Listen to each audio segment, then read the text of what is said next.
నమస్తే. రేవంత్ రెడ్డి తెలంగాణ బడ్జెట్ ఎట్లా ఉంది? నిన్న భట్టి విక్రమార్క 2,91,000 కోట్ల బడ్జెట్ని ప్రతిపాదించారు.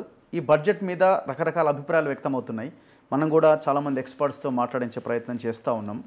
సో ఎందుకంటే హెల్త్ అండ్ ఎడ్యుకేషన్, ఉపాధి వీటి విషయంలో పూర్తిగా నిర్లక్ష్యం వహించారు. గతంలో కేసీఆర్ గవర్నమెంట్ ఏ రకంగానైతే ఈ వ్యవస్థలన్నింటినీ నాశనం చేసిందో దానికి కంటిన్యూషన్గానే ఈ బడ్జెట్ ఉందన్న అభిప్రాయం పెద్ద ఎత్తున వినిపిస్తున్నది. సో దీని మీద మనం మాట్లాడదాం. నా ముందు తెలంగాణ విఠలు ఉన్నారు, తెలంగాణ ఉద్యమకారులైన. నమస్తే అన్న.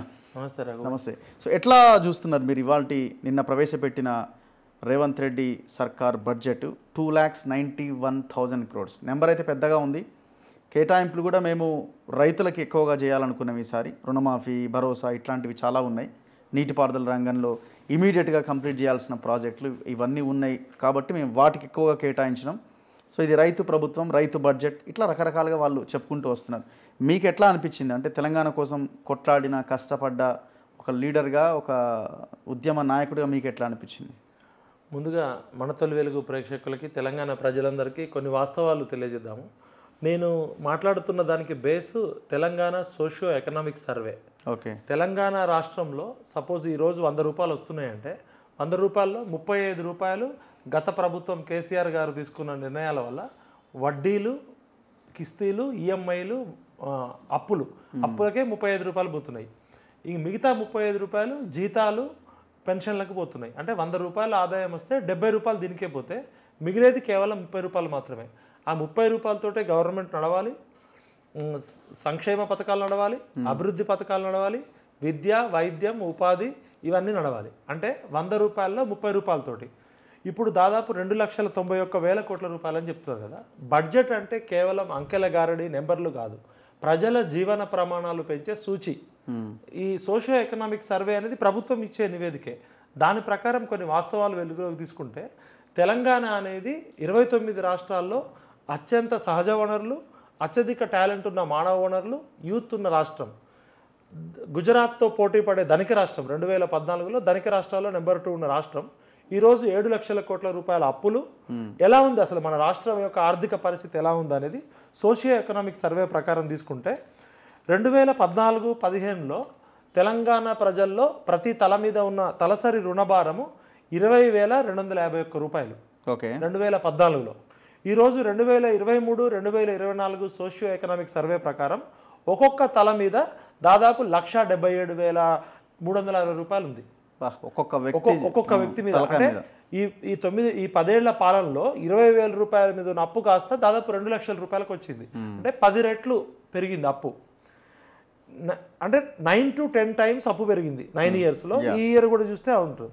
అదేవిధంగా అప్పు ఏ విధంగా పెరిగిందంటే తెలంగాణ ఏర్పడే నాటికి 72,000 కోట్లు ఉన్న అప్పు ఈరోజు 7 లక్షల కోట్లు ఏర్పడ్డది. అంటే మనం ఎంత వేగంగా పెరుగుతున్నాం అప్పుల శాతంలో అంటే, ఉదాహరణకి ఎవరన్నా ఆదాయము, వ్యయము, అప్పులు తీసుకుంటే ఒక 10%, 20% అప్పులు ఉంటే ఓకే అనుకోవచ్చు. మన తెలంగాణ అప్పు ప్రజలారా గమనించండి, సోషియో ఎకనామిక్ సర్వే ప్రకారం 824% పెరిగింది ఈ 9 ఏళ్లలో. 2014 నుంచి 9 ఏళ్లలోనే 2023-24కే నేను చెప్పేది. అంటే 825% అప్పు పెరిగిన రాష్ట్రం మరి భవిష్యత్తు ఏ విధంగా ఉండబోతుంది? 70,000 కోట్ల అప్పు నుంచి 7 లక్షల కోట్ల అప్పుకు పెరిగి 20,000 రూపాయలు ఉన్న తలసరి రుణభారం నుంచి 2 లక్షల రూపాయల తలసరి రుణభారం ఉందంటే ఆర్థిక పరంగా ఇప్పుడు మనకి శరీరానికి ఏదైనా రోగం వచ్చిందా లేదా అంటే డయాగ్నోసిస్కి వెళ్తే రకరకాల టెస్టులు చేస్తారు. ఇప్పుడు ఈరోజు పరిస్థితి 824% అప్పులు ఉండి ఇంకా కొత్త అప్పుల కోసం ఎగబడుతున్నాం. అంటే అప్పు చేసి పప్పు కూడు. ఇప్పుడు నీ ఆదాయం ఎంత, నీ వ్యయం ఎంత, నీ ఖర్చు ఎంత, నీ రాబడి ఎంత, నీ మిగులు ఎంత, నీ అప్పులు ఎంత, అదొక పరిమితికి మించి ఉంటే ఏదైనా ఉంటుంది. ఇప్పుడు ప్రమాదకరమైన సూచికలు ఉన్నాయని FRBM కూడా ఆపేసింది అప్పులు ఇవ్వడం. ఇంత పర్సెంటేజ్కి మించి తీసుకోకూడదు అని చెప్పి. దానికి వీళ్ళు ఏం చేశారంటే 2014-15 సంవత్సరంలో GSDPలో అంటే గ్రాస్ స్టేట్ డొమెస్టిక్ ప్రొడక్ట్లో మన అప్పులు 14% ఉంటే 2023-24 వచ్చేసరికి 28% పెరిగింది. ఆర్థిక పరమైన సూచీలో కూడా 10% పెరిగింది. జనరల్గా జీడిపిలు, GSDPలు అంకెల గారడి తప్ప ప్రజల వాస్తవ జీవన ప్రమాణాలకి దానికి తేడా ఉంటుంది. ఈవెన్ ఆర్థిక శాస్త్ర సూచిక ప్రకారం కూడా అది కూడా ప్రమాద గంటికను మోగిస్తుంది. ఇప్పుడు కేసీఆర్ గారు చేసిన ఘనత ఏంటంటే స్పెషల్ పర్పస్ వెహికల్స్ అని పెట్టారు. ఈ 17 రకాల స్పెషల్ పర్పస్ వెహికల్ ద్వారా కార్పొరేషన్స్ జస్ట్ లైక్ కార్పొరేషన్స్ కాకుండా ఆ కార్పొరేషన్స్ మళ్ళీ వేరు 3 రకాలు. ఒకటి ప్రభుత్వం గ్యారంటీ ఇచ్చే ఎస్పీవీలో దానికి దానే గ్యారంటీ తీసుకునేవి. 3వ రకం కార్పొరేషన్లు. నేను చెప్పబోయేది 17 రకాల స్పెషల్ పర్పస్ వెహికల్స్లో బడ్జెట్లో రుణం చూపించకుండా తీసుకున్నవి 1,85,000 కోట్లు. అదేవిధంగా మరో 14 స్పెషల్ పర్పస్ వెహికల్స్ వీటికి కెపాసిటీ చెల్లించే కెపాసిటీ ఉంటుంది. అవి అప్పు 1,18,000 కోట్లు. ఇవి కాకుండా గవర్నమెంట్ గ్యారంటీ లేకుండా కార్పొరేషన్ల ద్వారా తీసుకున్నాయి 60,000 కోట్లు. ఇవన్నీ కలిపితే ఈ గత 9 ఏళ్లలో కేసీఆర్ గారు చేసిన అప్పు 6,71,757 కోట్లు. అంటే FRBM పరిమితికి మించి బడ్జెట్లో చూపించకుండా 17 రకాల స్పెషల్ పర్పస్ వెహికల్స్లు, 14 రకాల స్పెషల్ పర్పస్ వెహికల్స్, ఇంకొక 30 కార్పొరేషన్లు. ఇవన్నీ కూడా వాస్తవానికి బడ్జెట్లో లెక్కలోకి రాని. దీన్ని బట్టి చూస్తుంటే తెలంగాణ పరిస్థితి పెనం మించి పొయ్యిలో కాదు, పొయ్యిలోంచి బూడిదలో పోయే ప్రమాదం ఏర్పడ్డది. ఇంకొక ఆందోళనకరమైన అంశం ఏంటంటే ఈ 30 రకాల కార్పొరేషన్లు, ఈ 30 రకాల స్పెషల్ పర్పస్ వెహికల్స్లలో 5 కార్పొరేషన్లు చేసిన అప్పే 95% పైగా ఉంది. కాళేశ్వరం లిఫ్ట్ ఇరిగేషన్, వాటర్ కానీ వాటిదే. ఇది ఎంత ఉందంటే ఆ ఇంట్రెస్ట్ కూడా ఎంత తీసుకున్నారంటే మార్కెట్లో మ్యాక్సిమం అప్పు 7.5% వడ్డీ రేటు తీసుకుంటే వీళ్ళు 11% వరకు తీసుకున్నారు. 9% నుంచి 11% వరకు. అంటే కేసీఆర్ గారు చేసిన మామూలు ఘనత కాదు. బహిరంగ మార్కెట్లో మ్యాక్సిమం 7.5% ఉంటే ఈయన 11% వరకు వెళ్ళి తీసుకున్నాడు. 9 to 11%. ఈ 95% అప్పు 5 కార్పొరేషన్లే. వాటి గురించి కూడా మనం తీసుకుందాం. ఈ కార్పొరేషన్లో చాలా వాటికి ఆదాయం లేదు. ఆదాయం లేకపోతే ఇప్పుడు గవర్నమెంట్కి గుదిబండ. ఇప్పుడు కాళేశ్వరం కూడా అంతే చెప్పారు కదా, మేము రైతుల ద్వారా మిగతా వాటి ద్వారా మేము ఆదాయాన్ని సమకూర్చుకొని మీకు కడతామని చెప్పినారు. బ్యాంకులకు అప్పులు ఇస్తున్న క్రమంలో వీళ్ళు చెప్పిన మాట అదే, కానీ వచ్చింది ఏది? ఇప్పుడు 0. ఇంతకుముందు సామెత చారానా మురికికి బారానా మసాలా అనేటోళ్ళం. అసలు 5 పైసల ఆదాయం కూడా లేదు, అప్పు మాత్రం లక్షల కోట్లలో ఉంది. అంటే ఇది బాధ్యత లేకుండా బరి తెగించి ప్రజల చేత ప్రజల కొరకు ప్రజలే పరిపాలించిన ప్రజాస్వామ్యంలో ఈ ఎమ్మెల్యేలు, మంత్రులు, ఈ చీఫ్ మినిస్టర్లు ప్రజల తరపున కస్టోడియన్గా ఉండవలసిన వాళ్ళు మనం కట్టిన పన్నులతోటి పరిపాలన చేయమంటే వాళ్ళ ఇష్టం వచ్చినట్టు ప్రాధాన్యాలు పెంచుకొని అప్పుల కుప్ప చేసి ఇవాళ తలసరి 2 లక్షల రూపాయలు ఒక్కొక్క తల మీద, పుట్టబోయే బిడ్డ మీద, మనవాళ్ళ మీద కూడా 2 లక్షల రూపాయలు అప్పు తీసురు. ఇది బాధ్యత రాహిత్యానికి పరాకష్ట. అది ఏ ప్రభుత్వమైనా కావచ్చు. ఇప్పుడు ఇక్కడ నుంచి మన భవిష్యత్తు ఇప్పుడు 29 రాష్ట్రాల్లో మనం టాప్లో వెస్ట్ బెంగాల్, పంజాబ్ తర్వాత 3rd ప్రమాద గంటికలు ఉన్నాయి. జనరల్గా మనము ధనిక రాష్ట్రం కదా, కింద నుంచి టాప్ 3rd ఉన్నాం మనం. ఇంకా మనకన్నా చాలా మంచి పెద్ద పెద్ద రాష్ట్రాలు కూడా మనకన్నా వెనకబడ్డాయి. బీమారు రాష్ట్రాలు అంటాం, బీహారు, ఉత్తరప్రదేశ్, మహారాష్ట్ర, గుజరాత్ పరిస్థితి కూడా మనకన్నా నెంబర్ 1 రాష్ట్రం అని చెప్తున్న కేసీఆర్ గారు ఈరోజు అప్పుల కుప్పలో నెంబర్ 3 రాష్ట్రంలో ఉంది. అంటే ప్రజలారా ఒకసారి Telangana socio economic audit report తీసుకొని చూడండి. ఇవి నేను చెప్పే సొంత కథలు కాదు, పిట్ట కథలు కాదు, రాజకీయ కథలు కాదు. తెలంగాణ భయంకరమైన ప్రమాదంలో ఉంది. ఇదే విధంగా కొనసాగుకుంటా పోతే మనకి జింబాబ్వేలోనో లేకపోతే పక్కన శ్రీలంకలోనో అంతకుముందు ఉన్న కంట్రీస్ వెనిజులాగా ఏర్పడే పరిస్థితి. సో ఇది యాక్చువల్ ఉన్న ఫైనాన్షియల్ నేను చెప్పింది కాదు, రాష్ట్ర ప్రభుత్వమే తెలంగాణ సోషియో ఎకనామిక్ సర్వే ప్రకారం వాస్తవాలు చెప్పించింది. ఇప్పుడు రాష్ట్ర ఆదాయాన్ని బడ్జెట్లో 2,21,000 కోట్లకు చూపించారు. ఆదాయాన్ని అంచనా, బడ్జెట్ అంచనాలు మాత్రం 2,91,000 చూపించారు. అసలు గత ఏడాది ఎంత ఆదాయం వచ్చిందని చూస్తే 1,69,000 కోట్లే వచ్చింది. 1,00,000 కోట్ల ల్యాబ్స్ ఉన్నది. అంటే ఇప్పుడు పెట్టిన దానికి వీళ్ళు చెప్తున్న దానికి చూస్తే 2,91,000 కోట్లకి 2,20,000 అక్కడే 70,000 కోట్లు కనబడుతుంటే లాస్ట్ ఇయరే 52,000 కోట్ల బొక్కుంది. ఇప్పుడు ఈ అదనపు ఆదాయం ఏ విధంగా వస్తుంది అనేది వాళ్ళు ఎక్కడా కూడా స్పష్టంగా చెప్పలే. ఇప్పుడు వాస్తవ ఆదాయానికి వీళ్ళు పెంచిన దానికి మధ్య 52,000 కోట్ల గ్యాప్ ఉంటే అదనంగా వచ్చే ఆదాయం 52,000 కోట్లు అంటున్నారు. కొత్తగా తెచ్చే అప్పు 62,000 కోట్లు. ఈ రెండు కలిపితేనే దాదాపు 1,04,000 కోట్లు, 1,14,000 కోట్లు.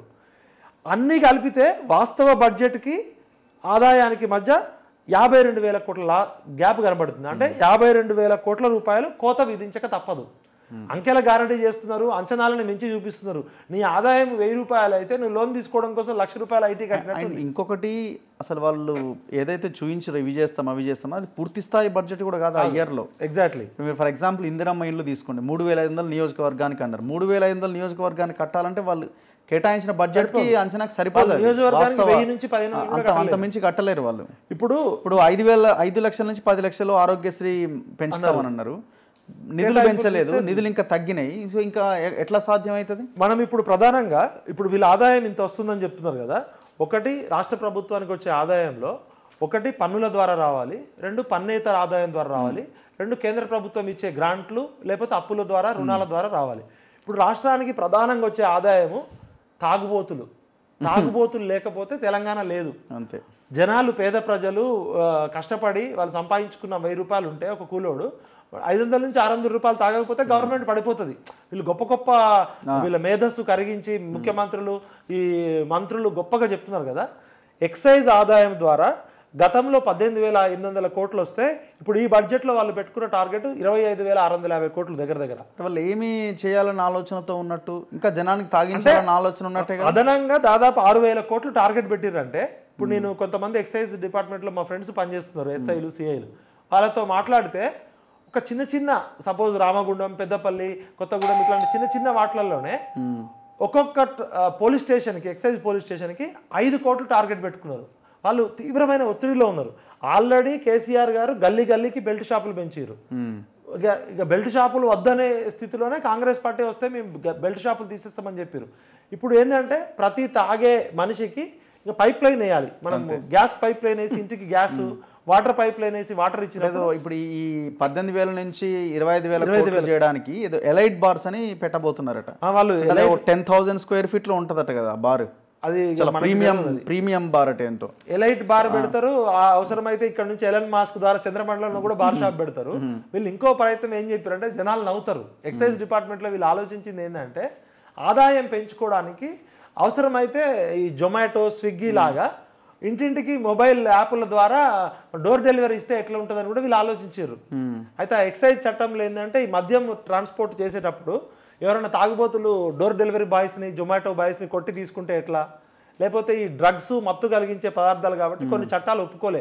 వీళ్ళు ఎంతగా దిగజారీరా అంటే గల్లీకి బెల్ట్ షాపులు పెట్టిర్రు, వైన్ షాపులు పెట్టిర్రు, బార్లు బీర్లు చేసిపోయిండు. ఇప్పుడు కాంగ్రెస్ వాళ్ళు బెల్ట్ షాపులు తీసేస్తాం ఇప్పటికే వాళ్ళ లైన్ మర్చిపోయినట్టే కదా మేనిఫెస్టోలో పెట్టిన. ఎందుకంటే 18,000 బెల్ట్ షాపులకు మంగళం అన్నదాన్ని వీళ్ళు పక్కన పెట్టి 18,000 కోట్ల నుంచి ఉన్న ఆదాయాన్ని 25,000 కోట్లు టార్గెట్ పెట్టారు. అంటే తాగుబోతులని ఒకటేసారి జనాభా అయితే పెరగరు కదా ఒక 1 ఇయర్లో. తాగుబోతుల సంఖ్యను పెంచడము, తాలిబొట్టు తెంపడము, కిడ్నీలు ప్రజల లివర్లు కిడ్నీలు ఖరాబు చేయడము, అంటే ప్రజల జీవనాన్ని విచ్ఛిన్నం చేయడము. వీళ్ళకి వచ్చే 14%, 18%, 5% ద్వారానే వీళ్ళు 25,000 కోట్లు టార్గెట్ పెట్టారంటే 100% ఎన్ని లక్షల కోట్లు అంటే 2,50,000 కోట్లు, 4 లక్షల కోట్లు ప్రజలు దాగితే వీళ్ళకి ఒక 25,000 కోట్లు వస్తుంది. అంటే ఈ రాష్ట్ర ప్రభుత్వాలు సిగ్గుతో తలదించుకోవాలి. ప్రభుత్వాలు ప్రజలని 100 రూపాయలు ఇచ్చి ఆ 100 రూపాయల్లో 80 రూపాయలు తాగడానికి వీళ్ళే ఎటు చూసినా వైన్స్, బార్స్, ఈ బెల్ట్ షాపులు, ఇప్పటికే గంజాయి, డ్రగ్స్ ఊర్లలో ఎక్కువైనాయి.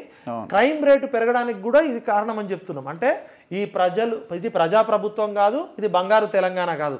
ఇది ప్రజల్ని తాగుబోతులుగా చేసి మత్తుకు బానిసలు చేసి ఇళ్లలో ఆడోళ్ళని, కుటుంబాలని విచ్ఛిన్నం చేసేది. అసలు ఎవడన్నా సిగ్గున్నోడు ఎవడన్నా ఇప్పుడు గుజరాత్ మోడల్ అంటున్నారు.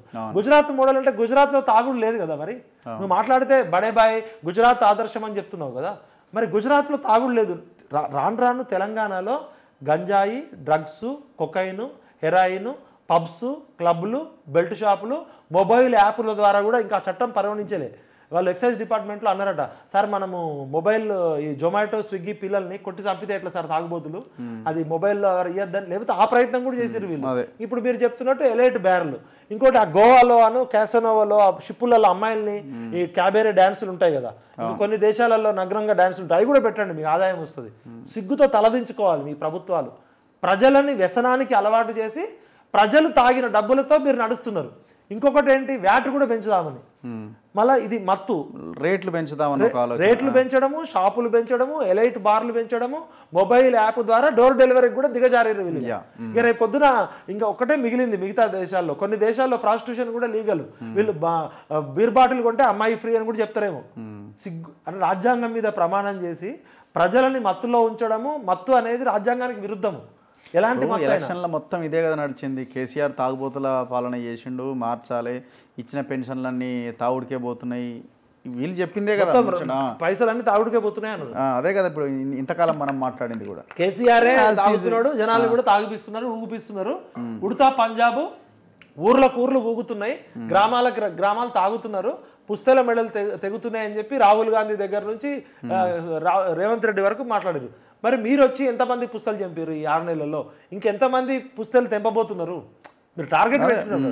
చిన్న చిన్న పోలీస్ స్టేషన్లకు ఎక్సైజ్ డిపార్ట్మెంట్లు పనిచేయలేకపోతున్నారు. ఇప్పుడు అమ్మేటోడు కూడా, సార్ నువ్వు ఎక్కడి నుంచి అమ్మాలి సార్ ఇంతకన్నా అంటే, నువ్వు అమ్మకపోయినా పర్లే కానీ ముందు డిపో నుంచి అయితే కొను, మా మంత్లీ టార్గెట్ అంతే పెడుతున్నారు. దీన్ని బట్టి ప్రభుత్వం ఎలాంటి ప్రభుత్వం అనేది నెక్స్ట్. సెకండ్ మద్యము, సెకండ్ పెట్రోల్ డీజిల్ అమ్మితే వ్యాట్ పెంచాలని. ఇప్పటికే వీళ్ళు state tax, central government tax అని చెప్పి ప్రపంచవ్యాప్తంగా క్రూడ్ ఆయిల్ ధరలు తగ్గుతుంటే మన దేశంలో మాత్రం తగ్గవు. మన రాష్ట్రంలో స్టేట్ గవర్నమెంట్ సెంట్రల్ గవర్నమెంట్ మీద, సెంట్రల్ గవర్నమెంట్ స్టేట్ గవర్నమెంట్ మీద చేస్తున్నాయి.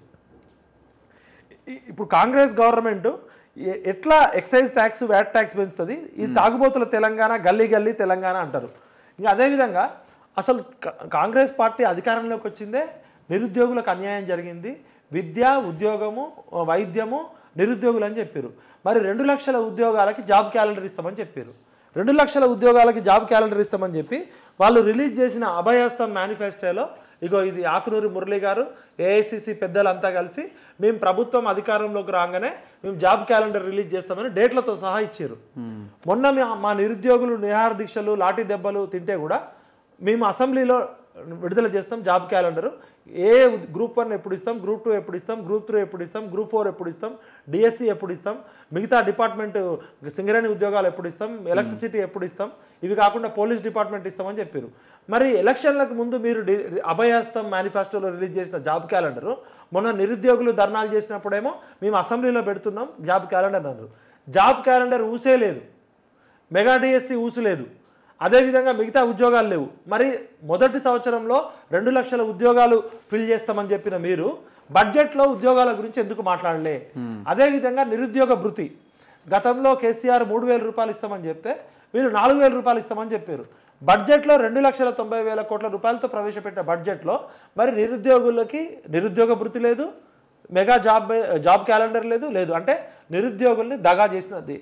అదేవిధంగా విద్యకి తీసుకుంటే మనము ఇవాళ భారతదేశంలో మొత్తం జాతీయ విద్యా కమిషన్ కానీ ఎక్స్పర్ట్స్ చెప్పిన కొటారి కమిషన్ చెప్పిన దాని ప్రకారం యావరేజ్గా 15% నుంచి 25% వరకు ఇవ్వాలి. మినిమం 15% ఎడ్యుకేషన్కి ఇవ్వాలి.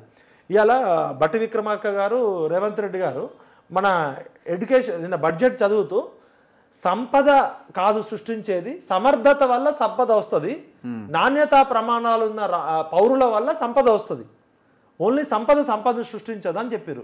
మరి ఒక రాష్ట్ర జనాభాలో 4 కోట్ల జనాభాలో దాదాపు 1 కోటి మందికి పైగా యూత్ ఉంటే వాళ్ళకి సరైన విద్య లేదు, నాణ్యమైన విద్య లేదు, ఉపాధి లేదు, నైపుణ్య శిక్షణ లేదు. మరి ఏ విధంగా సంపద సృష్టిస్తారు?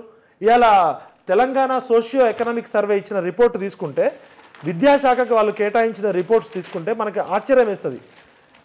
దేశం మొత్తం రిపోర్ట్ తీసుకుంటేనేమో 15 నుంచి 25% ఉన్నాయి.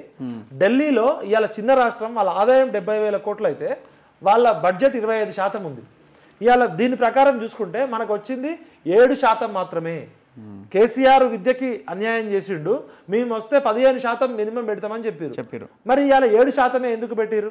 ఈ వచ్చిన 7%లో కూడా వాళ్ళు పెట్టిన 21,000 కోట్లలో టీచర్లకి కాదండి. ఇప్పుడు 11,000 రిక్రూట్మెంట్ ఆల్రెడీ స్టార్ట్ అయింది. అవును, ఇంకో 5,000 వేస్తామని చెప్పారు. మరి వీళ్ళకి జీతాలు ఇవ్వాలి 15,000 మందికి, వాళ్ళకి ఉన్న వాళ్ళకి వీళ్ళకి 16,000 కొత్తగా చేసే వాళ్ళకి కూడా జీతాలు ఇవ్వాలి కదా. మరి అదే బడ్జెట్ అట్లే ఉంది, మరి ఇంకా తగ్గుతుంది కదా. మరి దీన్ని బట్టి చూడబోతే వీళ్ళకి జీతాలు కూడా లేరు. ఈ 21,000 కోట్లలో ఈసారి కేటాయించిన బడ్జెట్లో 17,000 కోట్లు పాఠశాల విద్యకి, సాంకేతిక ఉన్నత విద్యకు కలిపి 3,300 కోట్లు, ఉన్నత విద్యలో భాగంగా కళాశాల విద్యాశాఖకు 600 కోట్లు, ఇంటర్కి 834 కోట్లు. అసలు 21,000 కోట్లలో దాదాపు 18,000 కోట్లు జీతాలకే పోతే వీళ్ళు ఇన్ఫ్రాస్ట్రక్చర్కి ఏం పెడతారు, స్కూల్ బిల్డింగ్లకు ఏం పెడతారు, బెంచెస్ చాలా 26,000 పాఠశాలలు ఉంటే చాలా పాఠశాలలో కనీసం మరుగుదొడ్లు లేవు, చాలా పాఠశాలల్లో కనీసం టాయిలెట్ సౌకర్యాలు లేక చాలా మంది పిల్లలు డ్రాప్ అవుట్స్. డైట్ ఛార్జీల గురించి కూడా ఒక ప్రకటన లేదు. ఇంతమంది పిల్లలు ఆసుపత్రి పాలై చనిపోయి ఆగమాగం అయిపోయారు, డైట్ ఛార్జీలు పెంచుతామని ఒక లైన్ కూడా లేదు. మళ్ళీ మధ్యాహ్న భోజనం పథకంకి ఏమి ఇస్తారు, సమగ్ర శిక్షణకి ఏమి ఇస్తారు, నాణ్యతా ప్రమాణాలు ఏ విధంగా చేస్తారు, క్వాలిటీ కూడా ఉండాలి కదా, క్వాంటిటీ ఉండాలి, క్వాలిటీ ఉండాలి, అండ్ రీచ్ అండ్ యాక్సెస్ ఉండాలి. కనీసం స్కూళ్ళల్లో గంట కొట్టే అటెండర్లు లేక టీచర్లు హెడ్ మాస్టర్లు కొడుతున్నారు, టాయిలెట్లు క్లీన్ చేసేటోళ్ళు లేరు, అమ్మాయిలు డ్రాప్ అవుట్స్ అవుతున్నారు. ఎన్నికల ప్రణాళికలో మినిమం 15% అని చెప్పారు కదా, మరి ఇదే ఆకునూరి మురళి గారు, ఇదే అల్తాఫ్ జానయ్య గారు, కోదండరామ్ గారు, హరగోపాల్ గారు, మేమంతా అప్పుడు పోరాడినప్పుడు ఖచ్చితంగా 15% అని చెప్పారు. ఇది సిగ్గుతో తలదించుకోవాలి. ఎందుకంటే రాహుల్ గాంధీ గారు పదే నొక్కిచ్చారు, తెలంగాణ కొత్త రాష్ట్రము, విద్యార్థులు యువత ఎక్కువ మంది ఉన్నారు, ఖచ్చితంగా 15% కేటాయిస్తున్నారు కదా. దీన్ని బట్టి కాంగ్రెస్ ప్రభుత్వానికి తెలంగాణ భవిష్యత్తు తరాల పట్ల కానీ తెలంగాణ పేద ప్రజలు చదువుకోవడం ఇష్టం లేదు. చదువుకుంటే ప్రశ్నిస్తారు, తెలివి ఉంటారు, వాళ్ళని ఎంతసేపు మత్తులో ఉడతా పంజాబ్ లాగా చేయాలనుంది. అదేవిధంగా మన తెలంగాణ సోషియో ఎకనామిక్ సర్వే అసలు డ్రాప్ అవుట్స్ ఎట్లుంది, విద్యా ప్రమాణాలు ఎట్లుంది, బడికి దూరంగా ఎంతమంది పోతున్నారు అనేది ఇచ్చారు. బడికి దూరంగా 22% పిల్లలు ఉన్నారు. 100లో 22% బడికి దూరంగా ఉన్నారు. 100లో 22 మంది బడికి పోవట్లేదు. జాతీయ సగటు 13% ఉంటే తెలంగాణలో 22% ఉన్నారు. ఈ 14 నుంచి 18 సంవత్సరాలు ఉన్న వయసు పిల్లలు తీసుకుంటే 22% విద్యకి దూరంగా ఉంటున్నారు. అంటే వాళ్ళు పాఠశాలలకి కళాశాలకి డ్రాప్ అవుట్స్ అవుతున్నారు. 10th 9th ఇంటర్మీడియట్కి వచ్చి 90% SC ST BC పేద పిల్లలే. దీనిలో జాతీయ సగటు 13, ఈవెన్ నాగాలాండ్, మణిపూర్, త్రిపుర అన్నిటికన్నా మనమే తక్కువ, మొత్తం భారతదేశంలో మనదే డ్రాప్ అవుట్స్. అదేవిధంగా ఇంకొకటి ఏంటంటే ముఖ్యంగా 14 నుంచి 18 ఏళ్ల వయసులో అమ్మాయిలు 26% డ్రాప్ అవుట్ అవుతున్నారు, అబ్బాయిలు 17.5% డ్రాప్ అవుట్ అవుతున్నారు. ఈ డ్రాప్ అవుట్ అయ్యే వాళ్ళల్లో 17 నుంచి 18 వయసు తీసుకుంటే 40% డ్రాప్ అవుట్ అవుతున్నారు. అంటే 17-18 సంవత్సరాలు అంటే వాడు ఇంటర్మీడియట్ వరకు వస్తాడు. ఇంటర్మీడియట్ తర్వాత చదువుకోవడానికి సౌకర్యాలు లేవు. 10th ఖతం తర్వాత ఇంటర్మీడియట్ లో జాయిన్ అవుతాడు, డ్రాప్ అవుట్. దీనిలో కూడా ఈ స్కూల్కి వెళ్ళే వాళ్ళల్లో పేద పిల్లల్లో నెలలో 15 రోజులు మాత్రమే స్కూల్కు కాలేజీ వెళ్తున్నారు. 68% మంది ఇట్లా 50% డేసే వెళ్తున్నారు. తెలంగాణ భవిష్యత్తు బంగారు తెలంగాణ, అందరి తెలంగాణ, అభివృద్ధి తెలంగాణ, ఆరోగ్య తెలంగాణ, సంక్షేమ తెలంగాణ అని చెప్తున్నారు కదా. గతంలో ఉన్న బీఆర్ఎస్ కావచ్చు, ఇప్పుడు కావచ్చు, వీళ్ళు అన్నం మెతుకు ఒకటి పట్టుకుంటే తెలిసిపోతుంది. విద్యకి, కాలేజీలకి, ప్రాథమిక విద్యకి, ఉన్నత విద్యకి ఎంత నిర్లక్ష్యం చేస్తున్నారు. వీళ్ళకి మూసీ నదిలో 150,000 కోట్లు పెట్టడానికి డబ్బులు ఉంటాయి. లండన్ వెళ్ళి మన దావోస్ వెళ్ళారు కదా ముఖ్యమంత్రి గారు, థేమ్స్ నదిని చూసి థేమ్స్ నది సుందరీకరణ కోసం ఏమేం పనులు చేసిర్రు, ఆకాశ అర్మ్యాలు ఎట్లా కనిపెట్టిర్రు, కారిడార్లు ఎట్లా కట్టిర్రు, థీమ్ పార్కులు ఎట్లా కట్టిర్రు, వాళ్ళు బడ్జెట్లో పెట్టిర్రు. మీరు చూడాలి వాళ్ళు పెట్టిన పదజాలం తీసుకుంటే మనకు ఆ బుక్ ఎక్కడుంది బడ్జెట్ది, ఒకసారి ఆ మూసీ నది గురించి వీళ్ళు చెప్పింది చదువుదాం. ఇగో ఇది నేను చెప్పేది కాదు, ఇది బడ్జెట్ ప్రసంగంలో విద్యా పరిస్థితి ఈ విధంగా ఉంది కదా. మూసీ నది గురించి వీళ్ళు రాసింది చూద్దాం.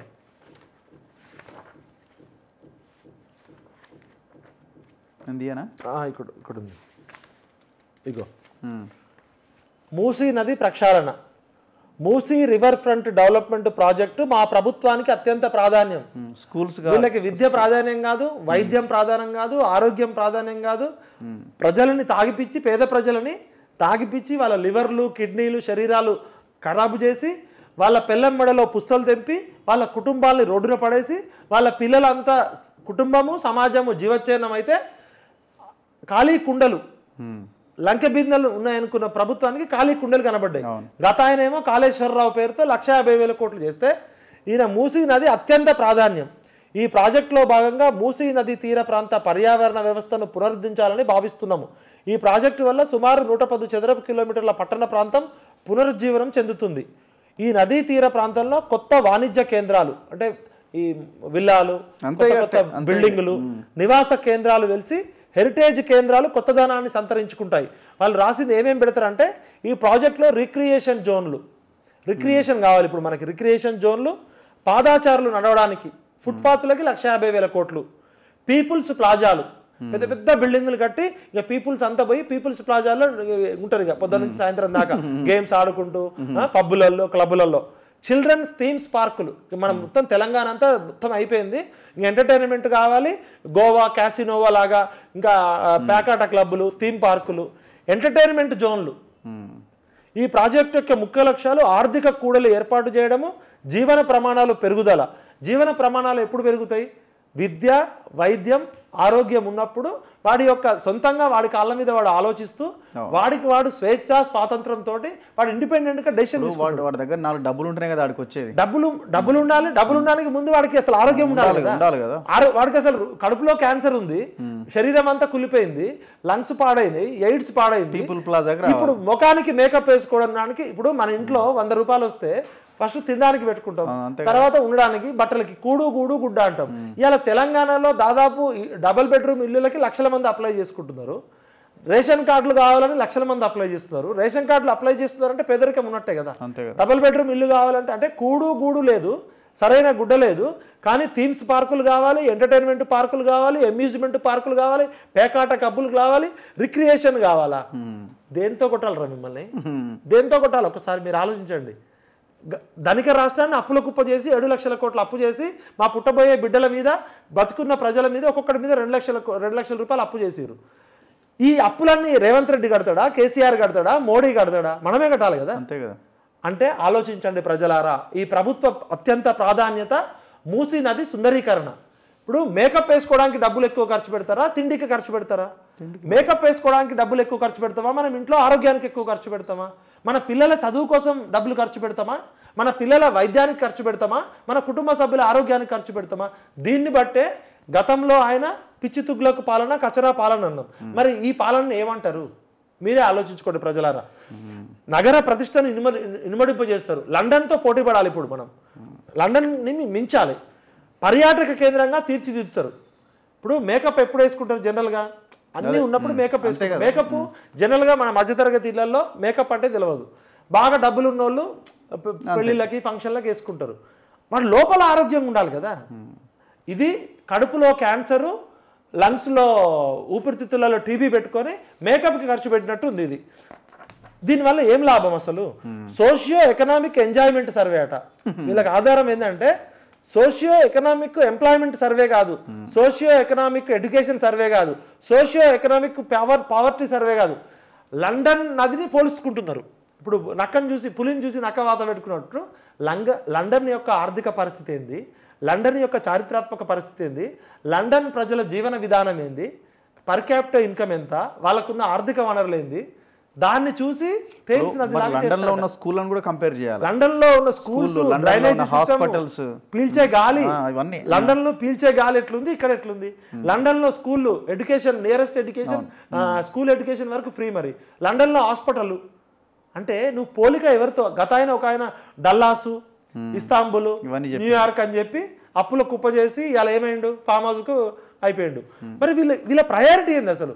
ఈ మూసీ నదిలో 150,000 కోట్ల చెప్పమన్న సైంటిస్ట్ ఎవడు, ఎన్విరాన్మెంటల్ యాక్టివిస్ట్ ఎవరు, ఇంజనీర్ ఎవరు, ఈ డీటెయిల్ ప్రాజెక్ట్ రిపోర్టు ఫస్ట్ 50,000 కోట్లని ఇచ్చింది ఎవరు, తర్వాత లేదని చెప్పి 70,000 కోట్లని చేసింది ఎవరు? లేదు, 70,000 కోట్లు కూడా సరిపోవు, 150,000 కోట్లు పెట్టి మూసీ నదిని మేకప్ చేయాలని ఇక్కడ నుంచి లండన్ పోయిన మేకప్ టీం ఎవరు, అక్కడి నుంచి లండన్ నుంచి వచ్చిన మేకప్ టీం ఎవరు? మరి మూసీ నదికి మేకప్ ఎట్లేస్తారు వీళ్ళు? లిప్స్టిక్ ఎక్కడ పెడతారు, కాటుకు ఎక్కడ పెడతారు, ఏమేమి డ్రెస్సులు జరుగుతారు? ఒక నదిని నదిలాగా ఉండనిస్తే ప్రకృతి తన పని తను చేసుకోబోతుంది. ఈ మూసీ నదిలో ఈ ప్రభుత్వాలు వాళ్ళ వైఫల్యం వల్ల విషవాయువులు పంపించి నదిని మొత్తం కాలుష్య కాసారం చేసి వాళ్ళు చేయాల్సింది ఏంది? ఈ కెమికల్స్ కంపెనీ నుంచి వచ్చే విషవాయువులని, ఈ విష జలాలని మూసీ నదిలోకి పోకుండా చూడాలి. అన్ని లీడర్లు అయ్యాయి, మళ్ళీ లీడర్లు అయ్యాయి కదా. మరి వాటిని ఆపగలుగుతారా వీళ్ళు? ఈ మూసీ నది నేను 2-3 ఇంజనీర్తో మాట్లాడినా. నేను చదువుకున్నది జర్నలిజం పిహెచ్డి, పబ్లిక్ పాలసీలో కోర్స్ చేసిన. నాకు ఇంజనీరింగ్ ఎక్స్పర్టైజ్ లేదు. నేను మాట్లాడేది ఎన్విరాన్మెంట్ ఎక్స్పర్ట్స్ తోటి, ఇంజనీర్స్తో మాట్లాడినా. మీరు కావాలంటే కొండా విశ్వేశ్వరరెడ్డి సార్తో కూడా మాట్లాడండి, సార్ కూడా ఇంజనీరే కదా. నేను ఒక 3-4 ఇంజనీర్తో మాట్లాడితే వాళ్ళు ఏమన్నారంటే మూసీ నది తన ప్రవాహంనే పూర్తిగా ఆక్రమణలకు గురైంది. ఆ ఆక్రమణదారులు కోర్టుకు వెళ్తే లీగల్ ఇష్యూస్, వాళ్ళ నష్టపరిహారమే కొన్ని లక్షల కోట్లు ఉంటుంది. ఇంకొకటి దాన్ని పునరుద్ధరించడం అనేది చాలా ఖర్చుతో కూడుకున్నది. 10 రూపాయలు పనికి 1,00,000 రూపాయలు ఖర్చు పెట్టాలి మనము. రిటర్న్ ఆఫ్ ఇన్వెస్ట్మెంట్ చాలా కాస్ట్. హెల్త్ గురించి అంటే మనము టాపిక్ విద్యా వైద్యం వచ్చినప్పుడు మన ప్రభుత్వ ప్రాధాన్యతలు ఎలా ఉన్నాయి. గతంలో కేసీఆర్ గారు ప్రాధాన్యత 30,000 కోట్ల రూపాయలతో అయ్యే కాళేశ్వరం ప్రాజెక్టుని 1,50,000 కోట్లు ఖర్చు పెట్టి ఇవాళ ఎకరాకి 50,000 నుంచి 2 లక్షల అప్పు చేసిండు. ఆయనకి కాళేశ్వరరావు అనే పేరు పెట్టిర్రు, అది అయిపోయింది. అంత దారుణమైన అప్పుల్లో నెట్టినామని చెప్పినాక ఈ ప్రాధాన్యత ఎవరు డిసైడ్ చేసిర్రు? మీరు మేనిఫెస్టోలో పెట్టిర్రా, లేకపోతే ప్రజలను అడిగిర్రా? ఏ ప్రజలు అడిగిర్రు 1,50,000 కోట్ల రూపాయలు మూసీ నదిలో పోయమని? సమాధానం చెప్పాలి కదా. మనం కట్టిన డబ్బులతో జీతం చేసే జీతగాళ్ళు, ఈ సేవకులు, ఈ ఎమ్మెల్యేలు, ఈ ఎంపీలు, ఈ మంత్రులు, ఈ ముఖ్యమంత్రులు మన డబ్బులకి కస్టోడియన్ ఉండాలి కదా.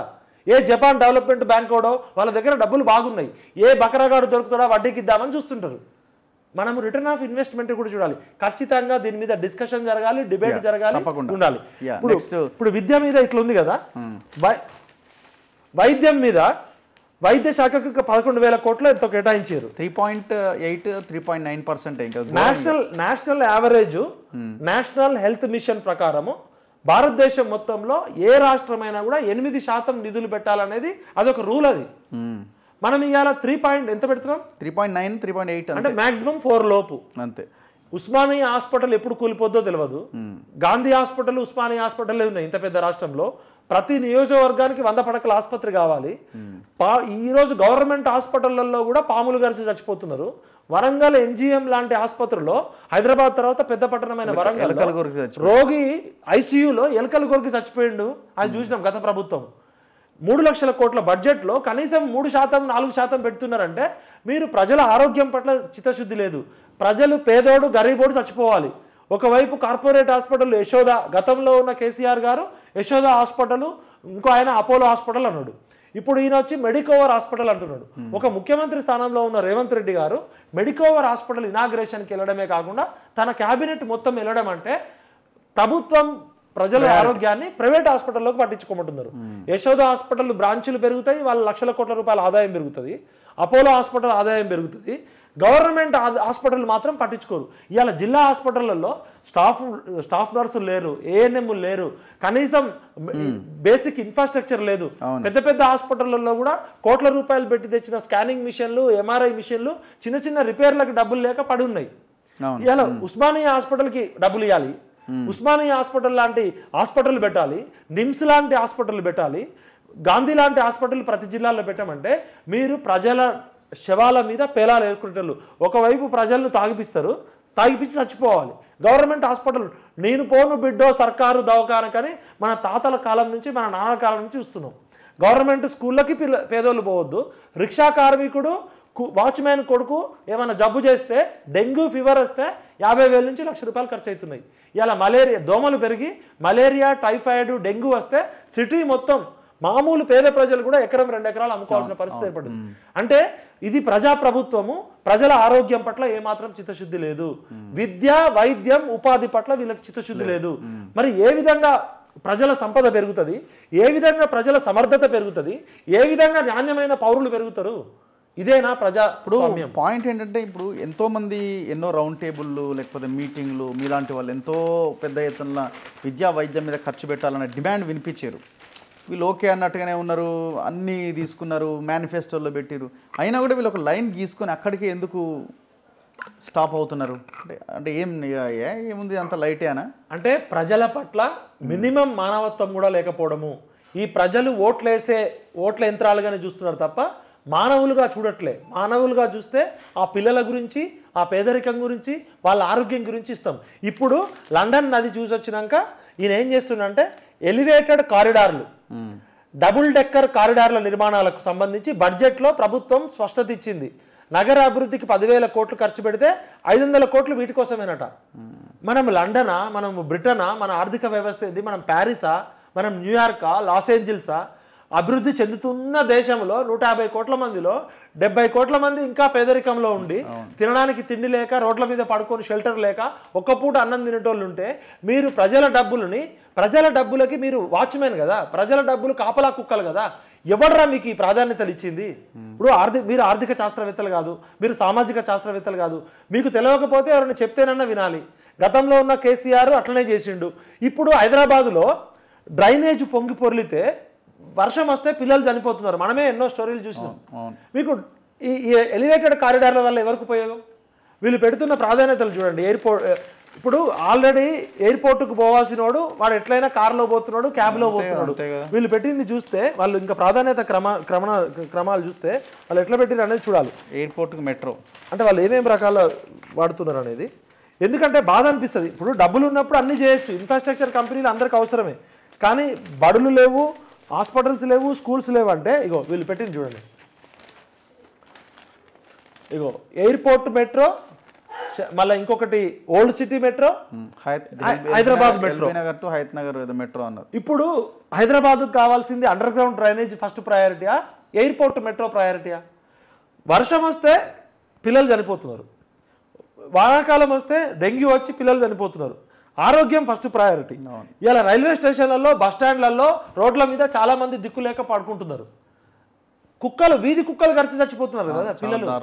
మరి ఎలివేటెడ్ కారిడార్లు, ఆకాశ అర్మయాలు, సుందరీకరణ పేరుతో 1,50,000 కట్టు. ఇదే ఆలోచించండి, మీరే ఆలోచించండి. ప్రజలారా, మనం కట్టిన పన్నులకి మన ప్రాధాన్యత క్రమాలు, ఎమర్జెన్సీ ఏంటి, ఇంపార్టెంట్ ఏంటి, నెసెసిటీ ఏంటి? మన ఇంట్లో కూడా బడ్జెట్ పెట్టుకునేటప్పుడు మనకు ₹1,00,000 మన దగ్గర నెలకు ₹30,000 జీతం వస్తే నెసెసిటీ, ఎమర్జెన్సీ, ఇంపార్టెన్స్ అట్లా పెట్టుకుంటాం. అంటే ప్రజల పట్ల బాధ్యత లేని ప్రభుత్వాలు. ఈ ప్రభుత్వాలని ప్రశ్నించాల్సిందే. వీళ్ళ ప్రాధాన్య క్రమాలు చూస్తే తెలిసిపోతుంది కదా. దీన్ని బట్టే మనం ఆలోచించాలి. ఏ దేశంలో అయినా దేశం అంటే మనుషులు కాదు, దేశం అంటే మానవ వనరులు. మానవ వనరుల అభివృద్ధే దేశ అభివృద్ధి. దేశం అంటే మట్టి కాదు మనుషులు అని గురజాడ అప్పారావు చెప్పారు. ఈ రోజు ఎస్సీ ఎస్టీ బీసీలకు కూడా చూడండి ఎట్లా కేటాయించారు. 9,000 కోట్లు బీసీలకు కేటాయించారు. ఇప్పుడు వాళ్ళు సంక్షేమానికి 65,000 కోట్లు, 66,000 కోట్లు పెడితే 7% ఉన్న జనాభా ఉన్న ఎస్టీలకి 17,000 కోట్లు కేటాయించారు. మంచిదే. ఎస్సీలకు 15% ఉన్న వాళ్ళకి 34,000 కోట్లు, 33,000 కోట్లు కేటాయించారు. Ads of. ఎందుకంటే వాళ్ళకి ఎస్సీ ఎస్టీలకి రాజ్యాంగబద్ధంగా సపరేట్ సప్లాన్ నిధులు ఉంటాయి, కేటాయించాల్సిందే. ఆ కేటాయించిన నిధులు ఖర్చు పెట్టకపోతే నెక్స్ట్ ఇయర్ క్యారీ ఫార్వర్డ్ అవుతాయి. ఈ దేశ జనాభాలో 55 నుంచి 60% ఉన్న జనాభా బీసీలకి తెలంగాణ రాష్ట్రం వస్తే కేసీఆర్ దొరల తెలంగాణ చేసిండు, ఇది వెలమ దొరల తెలంగాణ. మేము వస్తే ప్రజా తెలంగాణ చేస్తాం, సామాజిక తెలంగాణ చేస్తాం, కులగణన చేస్తాం, బీసీలకు ఎక్కువ అన్యాయం జరుగుతుందని ఈ రాహుల్ గాంధీ రాజ్యాంగాన్ని పట్టుకొని బీసీల గురించి దేశం అంతా తిరిగిండు. మరి రాహుల్ గాంధీ గారు చెప్పిన సామాజిక తెలంగాణ రాష్ట్ర జనాభాలో 4 కోట్ల మందిలో దాదాపు 2 కోట్ల మందికి పైగా 50 నుంచి 60% జనాభా, 119 కులాలు ఉన్నాయి.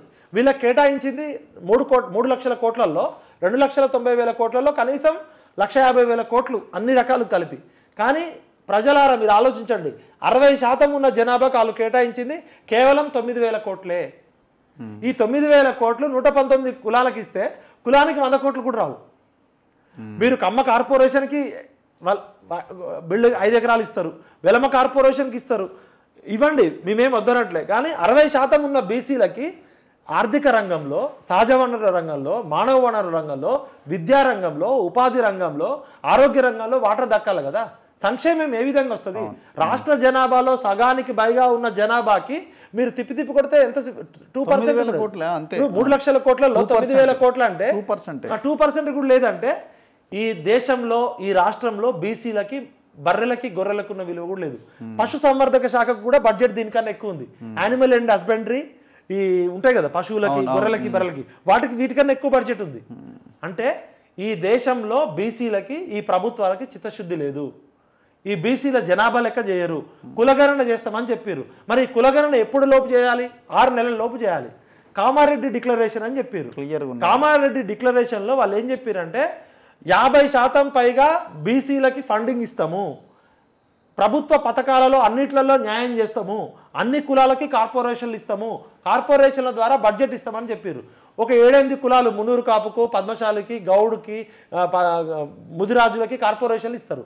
కార్పొరేషన్లు ఇచ్చి ఒక కార్పొరేషన్ మీ ఎమ్మెల్యే, మీ నాయకులకి, రాజకీయ పదవులు, నిరుద్యోగులకి ఒక కార్పొరేషన్ చైర్మన్ ఇస్తారు, ఒక అటెండర్ని ఇస్తారు, ఒక కారు ఇస్తారు, ఒక పల్లా చైర్ ఇస్తారు.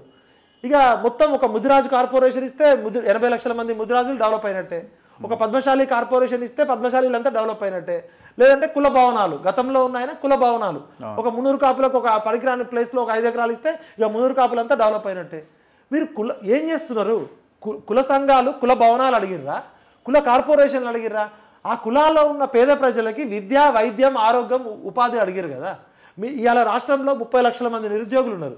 మీరు 2 లక్షల ఉద్యోగాలు ఇస్తా అన్నారు. మిగతా 28 లక్షల మంది నిరుద్యోగులకి ఏ విధంగా ఉపాధి అవకాశాలు కల్పిస్తారు? స్కిల్ డెవలప్మెంట్ సెంటర్లు మీ కొడంగల్లో పెట్టుకున్నారు. 4500 కోట్ల రూపాయలు పెట్టి అభివృద్ధి పనులు కొడంగల్ డెవలప్మెంట్ అథారిటీ అని పెట్టుకున్నారు. గతంలో ఉన్న ఆయన గజ్వేల్ డెవలప్ చేసుకున్నాడు, ఒక ఆయన సిరిసిల్ల డెవలప్ చేసుకున్నాడు, ఒక ఆయన సిద్దిపేట డెవలప్ చేసుకున్నాడు. మరి వీళ్ళు రాష్ట్రంలో ఉన్న 4 కోట్ల ప్రజలకి 119 నియోజకవర్గాలకి ముఖ్యమంత్రులా, కేవలం కొడంగల్కే ముఖ్యమంత్రి? కొడంగల్లో స్కిల్ డెవలప్మెంట్ సెంటర్ పెట్టినందుకు హ్యాట్స్ ఆఫ్. ప్రతి నియోజకవర్గంలో స్కిల్ డెవలప్మెంట్ సెంటర్ ఉండాలి కదా, ప్రతి మండలంలో ఇంటర్నేషనల్ స్కూల్ ఉండాలి కదా, ప్రతి మండలంలో 30 పడకల ఆసుపత్రి ఉండాలి కదా. అంటే మన 3 లక్షల కోట్ల రూపాయలు వీళ్ళు మన జీతగాళ్ళు మన డబ్బులకి మన అవసరాలకు అనుగుణంగా ఖర్చు పెట్టరు, వాళ్ళ ప్రాధాన్యత ప్రకారం పెట్టుకుంటారు. ఎలక్షన్లకు ముందు మాత్రం ఇది ప్రజా ప్రభుత్వము, ఇది సామాజిక ప్రభుత్వము, ఇది ప్రజల ప్రభుత్వము, మీరు ఎట్లా చెప్తే అట్లా విన్నామంటారు. ఎవరితో డిస్కషన్ చేసిర్రు? మీరు క్యాబినెట్లో డిస్కషన్ చేసిర్రా? మీరు అసెంబ్లీలో డిస్కషన్ చేసిర్రా? ఈ 3 లక్షల కోట్లు ఎట్లా ఖర్చు పెట్టాలి? ఇప్పటికే అప్పుల కుప్పైంది. ఒక 35 రూపాయలు అప్పులకి వడ్డీలకి పోతుంది. వచ్చే 100 రూపాయల్లో 35 రూపాయలు అప్పులకి వడ్డీలకు పోతే 35 రూపాయలు జీతాలకు పోతుంది, పెన్షన్లకు పోతుంది. మిగిలిన 30 రూపాయలు మీ ఇష్టం వచ్చినట్టు ఖర్చు పెట్టడానికి మీ అయ్యా జాగిరా? ప్రజలారా, బడ్జెట్ అంటే కేవలం లెక్కల గారడి కాదు, మన జీవితాన్ని బాగు చేసే ఆర్థిక లెక్కలు. మన ఇంట్లో మన నాన్న జీతం వస్తే ఏ విధంగా మనం ప్రయారిటీ చేసుకుంటామో అదేవిధంగా ఈ 3 లక్షల కోట్ల రూపాయల ప్రజల సొమ్ముని ఏ ప్రాజెక్టులకు ఖర్చు పెట్టాలి? ఏ దేశమైనా ఏ రాష్ట్రమైనా విద్య, వైద్యం, ఆరోగ్యం, ఉపాధి, నైపుణ్య కల్పన, ఇన్ఫ్రాస్ట్రక్చర్స్, రోడ్స్ సరిగా లేవు, తాగడానికి నీళ్లు సరిగా లేవు, గవర్నమెంట్ హాస్పిటల్స్ లేవు, కుక్కలు గరిచి పిల్లలు చచ్చిపోతున్నారు, వర్షం వస్తే మన పిల్లలు చచ్చిపోతున్నారు. విశ్వనగరం అంటున్నారు. ఆ విశ్వనగరం కాదు, ఇది విషాద నగరం. ముందు తినడానికి తిండి లేకపోతే మీసాలకి సంపంగ నూనె అన్నట్టు ఏదో అంటారు చూసినారా? మీరు మూసీ నది పేరుతో మొత్తం తెలంగాణ ధనిక, ఇప్పుడు ప్రతి ఒక్కరి ఇల్లు రేవంత్ రెడ్డి ఇల్లు లాగా ఉండాలి, ప్రతి ఒక్కరి ఇల్లు కేసీఆర్ ఇంటి లాగా ఉంటే అప్పుడు తెలంగాణకి మూసీ నది సుందరీకరణ అవసరం. మరి ప్రతి ఒక్కరు జూబ్లీహిల్స్, బంజారాహిల్స్ లో ఉన్నట్టు లేదు కదా. వాళ్ళు ప్రయాణించడానికి కారిడార్లు, స్పెషల్ ఎలివేటర్లు. దయచేసి మన ఆర్థిక పరిస్థితిని ప్రభుత్వం ఇచ్చే కాగ్ రిపోర్ట్లని సోషియో ఎకనామిక్ సర్వే ప్రకారం పోకపోతే ప్రజలారా, గతంలో కేసీఆర్ ఏ విధంగా కచరా పాలన చేసిండో రేవంత్ రెడ్డి కూడా కచరాకు మించిన కచరా పాలన చేయబోతున్నాడు. రేవంత్ అన్న, ప్రజల డబ్బులకి నువ్వు కస్టోడియన్ మాత్రమే. నీ సొంత ఆస్తులమ్మో, నువ్వు ప్రింటింగ్ ప్రెస్లో పనిచేసిన అనుభవం, నీకు ప్రింటింగ్ ప్రెస్ ఉండొచ్చు. ఇది డబ్బులు ఎవరు ప్రింట్ చేయట్లే. మా రక్తాన్ని చెమటగా మార్చి ప్రభుత్వానికి కట్టే పన్నులు. ఒకవైపు కేంద్ర ప్రభుత్వం అట్లనే తెలంగాణకు అన్యాయం చేస్తే, ధనిక రాష్ట్రమైన తెలంగాణని అప్పుల కుప్పగా చేసినాయి ఈ ప్రభుత్వాలు పాలనకి పనికిరావు. Right, thank you very much Vithal గారు. ఖచ్చితంగా ప్రభుత్వము ప్రాధాన్యత క్రమంలో విద్యా, వైద్యం, ఉపాధి మీద ముందుగా ఫోకస్ చేయాల్సిన అవసరం ఉన్నది. ఆ దిశగానైతే ఈ బడ్జెట్ లేదు. మరి భవిష్యత్తులో ఉండే అవకాశం ఎంతవరకు ఉంది అంటే ఒక పెద్ద క్వశ్చన్ మార్కే పెట్టాలి. సో ఖచ్చితంగా ఈ బడ్జెట్ మీద క్లారిటీ ఇవ్వాలి. ఎడ్యుకేషన్ అండ్ హెల్త్ మీద ఫస్ట్ క్లారిటీ ఇవ్వాలి. 4% లోపు ఎందుకు వైద్యం మీద మీరు కేటాయింపులు చేశారు అంత తక్కువగా అన్నదాని మీద మీరు క్లారిటీ ఇవ్వాల్సిన అవసరం ఉన్నది. మీరు ఇచ్చిన హామీలు చేస్తున్నామని చెప్పారు కానీ కేటాయించిన బడ్జెట్ మాత్రం ఈ సంవత్సరానికి అసలు సరిపోదు. మరి ఎట్లా సాధ్యమవుతుంది ఇది? సో ఖచ్చితంగా గవర్నమెంట్ ఆన్సర్ చేయాల్సిన అవసరం ఉన్నది. లేకపోతే రాబోయే లోకల్ బాడీ ఎలక్షన్స్లో మీకు గట్టి దెబ్బ పడడం ఖాయం. చూస్తూనే ఉండండి మన తొలి వెలుగు.